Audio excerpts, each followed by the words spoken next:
कहानी एक बाप और बेटी की है। बेटी ने रिश्तों में गलती की जिस पर बाप ने गुस्से में आकर उसे थप्पड़ मारा,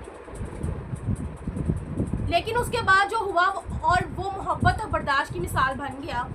ये कहानी आपको रिश्तों की सच्चाई और बाप की मोहब्बत का अंदाज़ा दिलाती है। रिश्ते कभी कभार आजमाइश में आते हैं और गलत फहमियाँ पैदा हो जाती हैं। बाप का गुस्सा अक्सर उसकी मोहब्बत का एक अनोखा अंदाज होता है। जब वो नाराज़ होता है तो अपनी मोहब्बत का इजहार सख्ती के ज़रिए करता है, जो समझने में मुश्किल होता है, लेकिन फिर वो नरमी दिखाता है, बेटी की परवाह। इस तरह के जो वालिदैन हैं या जो अब्बू हैं, लाइक मेरे खुद के भी अब्बू हैं, जितने भी वालिदैन हैं, स्पेशली अब्बू जो हैं, उनके लिए एक मोटिवेटेड पोइट्री है। जब बाप की नाराज़गी में था दर्द छुपा, जब बाप की नाराज़गी में था दर्द छुपा, मोहब्बत की रोशनी ने हर जख्म को सजा, मोहब्बत की रोशनी ने हर जख्म को सजा। जाहिर में सख्त था वो दिल में नरम था साज, जाहिर में सख्त था दिल में था वो नरम साज। रिश्तों की दुनिया में यही है प्यार का राज। गाइस, इस्लाम क्या कहता है? नबी करीम सल्लल्लाहु अलैहि वसल्लम ने फरमाया, जन्नत माँ के कदमों तले है। वालिदैन की इज़्ज़त और उनके साथ हुस्न सलूक इस्लाम में सबसे बड़ी इबादत है। सही बुखारी और मुस्लिम में ये रवायात है। तो गाइज़, अगर आपको ये कहानी पसंद आई हो तो कमेंट में लिखें, मैं अपने रिश्तों में मोहब्बत और बर्दाश्त लाऊंगी या लाऊंगा। और ये वीडियो को शेयर करें, लाइक करें, सब्सक्राइब करना ना भूलिएगा। गाइस, अपने यूट्यूब चैनल का इंट्रो कर लेते हैं। अस्सलाम वालेकुम वरहमतुल्लाहि वबरकातुहू। उम्मीद करते हैं आप सब खैरियत से होंगे। जी व्यूअर्स, आज जो मैंने आपके साथ बात की हमारी सोसाइटी को लेकर बहुत ही ज़्यादा इंपॉर्टेंट टॉपिक था, जिसमें अक्सर जो है हमारी यूथ इस चीज़ में शिकार होती है, उनको पता नहीं होता घर में क्या मामला है। तो इस तरह के बच्चों के लिए फर्स्ट ऑफ ऑल तो पेरेंट्स की भी गलती है। पेरेंट्स अपने घर के मामला जो भी है रिश्तेदारों में आती रहती है। शादी के बाद तो 100% कहीं ना कहीं कोई ना कोई अप एंड डाउन आती है, लेकिन बच्चों के सामने इस तरह की बात काइंडली ना करें। बच्चों को जस्ट स्टडी की हद तक रखें। ये लड़ाइयाँ वगैरह रिश्तों में होती हैं, लेकिन बच्चों के सामने ये बात अक्सर आप करते हैं तो बच्चों का जो है ना 100% माइंड जो है चेंज हो जाता है। रिलेटिव्स को लेकर, रिश्तों को लेकर रिश्ते ऐसे टूटते हैं फिर जुड़ते हैं, क्योंकि ये रिश्ते दिलों के कभी भी टूटे नहीं जाते हैं, ठीक है। लेकिन बच्चों के माइंड में कंसेप्ट बैठ जाता है कि लाइक हाँ, हमारी फुप्पो इस तरह किया, हमारी खाला इस तरह की, हमारी आंटी इस तरह किया, उन्होंने मामा के साथ ये किया, मेरे साथ ये किया, हमारे लिए भी ये इस तरह की होंगी।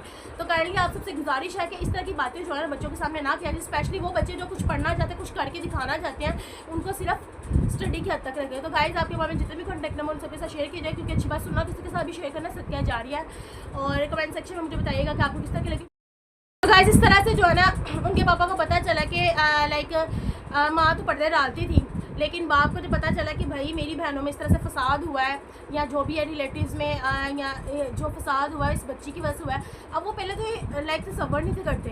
फिर जब उन्हें पता चला कि मेरी बेटी का रोज़ाना डेली बेस पे ब्रेन वॉश किया जाता था, उसको बताया जाता था कि ये जो है ना तुम्हारी मामा के खिलाफ है, या ये तुम्हारी नानों के खिलाफ है, या ये मेरे खिलाफ है। इस तरह से उसका ब्रेन वॉश किया गया कि वो बच्ची जो है ना फिर रिलेटिव्स की बातों में यहाँ के आपस में फसाद डालना शुरू कर दी। खैर, उन्होंने जोर का एक रख के अपनी बेटी को थप्पड़ मारा। एंड देन उसके बाद क्या हुआ कि लाइक थोड़ा ही टाइम गुजरा, बच्ची रोना शुरू। उसने कहा मैं प्रॉमिस करती हूँ आइंदा से मैं कोई भी रिश्तेदारों की बातों में नहीं होगी। बच्ची भी तकरीबन 9th-10th क्लास की बच्ची है, इतनी ज़्यादा लाइक है नहीं, लेकिन ये था कि उसके बस माइंड में ये बात डाल दी गई कि भाई ये तुम्हारी मामा के खिलाफ है, ये तुम्हारी दादों के खिलाफ है, तो तुम जो है ना इसके साथ मिसबिहेव किया करो, तुम भी तुम्हारे खिलाफ, तुम्हारे लिए भी अच्छी नहीं है, ठीक है। बच्ची बिल्कुल भोली दिल की साफ है। खैर, उसका माइंड इस तरह से किया गया।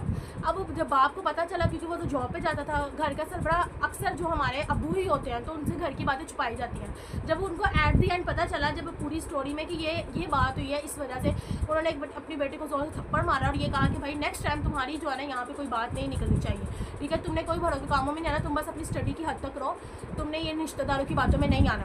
लेकिन ये था कि बाप था, दिल में प्यार था। थोड़ी ही देर गुजरी, थोड़ा सा टाइम गुजरा, 10-11 का टाइम गुजरा, तो अपनी बेटी के लिए स्पेशल उठ के बर्गर लेके आए और 1-2 दिन बाद उस बच्ची को शेक बना के पिलाया अपने हाथों से। वो बताता नहीं है मैं तुझसे बड़ा प्यार करता हूँ, या मुझे तकलीफ़ हुई, या मैं तेरे ऊपर हाथ उठाया, या तुझे मैंने थोड़ा सा डांटा, लेकिन दिल ही दिल में वो बड़ा ही ज़्यादा, वो माँ से भी ज़्यादा जो डबल ट्रिपल मोहब्बत करता है वो बाप है। लेकिन ये कि बाप बताता नहीं है, उस थोड़ी सी सख्ती रखनी होती है, थोड़ा सा दिखाना होता है कि घर का भरा है।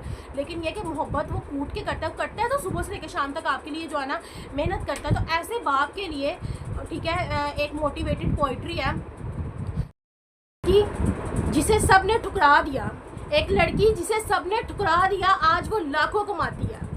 कभी हार मत मानो, कभी हार मत मानो, कहानी अभी बाकी है। और अपनी मोहब्बत का जो है ना इजहार सख्ती के ज़रिए करता है, जो समझने में मुश्किल होता है, लेकिन फिर वो नरमी दिखाता है, ठीक है। बेटी की परवाह करता है, उसे खिलाता पिलाता है। यही वो सच्चा रिश्ता है जहाँ सख्ती और मोहब्बत दोनों शामिल होते हैं। हमें चाहिए कि हम अपने रिश्तों में बर्दाश्त, मोहब्बत और समझौते को जगह दें। गाइस, ये स्टोरी आज की उस बच्ची की है, लाइक जिसने कुछ रिलेटिव्स में जो है ना बस रिश्तेदारों में आपस में गलतफहमियाँ पैदा की। ठीक है, सिर्फ रिलेटिव्स ने ही उस बच्ची को जो है ना एक दूसरे के खिलाफ किया था। ठीक है, आजकल के दौर में आज की यूथ इस तरह की होगी हुई है, जो ये है कि रिश्तों में जो है ना दरारें किस तरह से डलवाते हैं।